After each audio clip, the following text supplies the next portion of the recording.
Tinubu gba Ayim wọnú ẹgbẹ́ òṣèlú APC. Ààrẹ Bọ́lá Tinubu ní ọjọ́rú Wednesday ti kí ààrẹ àwọn aṣòfin tẹ́lẹ̀ olóyè Ayim Pius Ayim káàbọ̀ sí inú ẹgbẹ́ òṣèlú All Progressives People's Congress APC. Ayim tó tún jẹ́ akọ̀wé tẹ́lẹ̀ rí fún ìjọba àpapọ̀ lábẹ́ ìṣàkóso ìjọba ààrẹ Goodluck Jonathan ti kúrò nínú ẹgbẹ́ People's Democratic Party PDP. Sẹ́nẹ́tọ̀ Ayim ni wọ́n fà fún ààrẹ Tinubu ní ilé ìjọba ìyẹn Presidential Villa ní ìlú Àbújá láti ọwọ́ alága ẹgbẹ́ gómìnà ní ìpínlẹ̀ Imo Sẹ́nẹ́tọ̀ Hope Uzodinma àti akẹgbẹ́ rẹ̀ láti ìpínlẹ̀ Ebonyi Honorable Francis Nwifuru.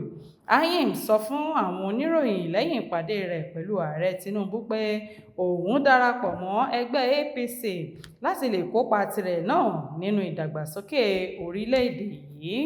Kò ní jù báyìí lọ fún ìròyìn yàjóyàjó fún ti tòní. Orúkọ mi lolúwafúnmiláyọ̀ Adéṣẹwọ́ láti ìkànnì Jígí Alára. Káfíńre pàdé o.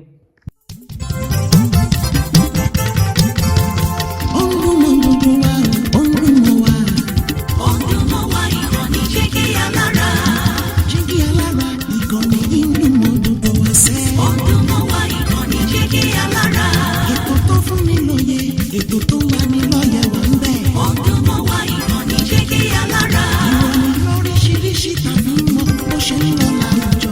Ọdún mọ́ wá ìkànnì Jígí Alára. Ìkànnì Jígí Alára. Jígí Alára. Jígí Alára. Jígí Alára. Ìkànnì Jígí Alára 24 bàbá gbogbo.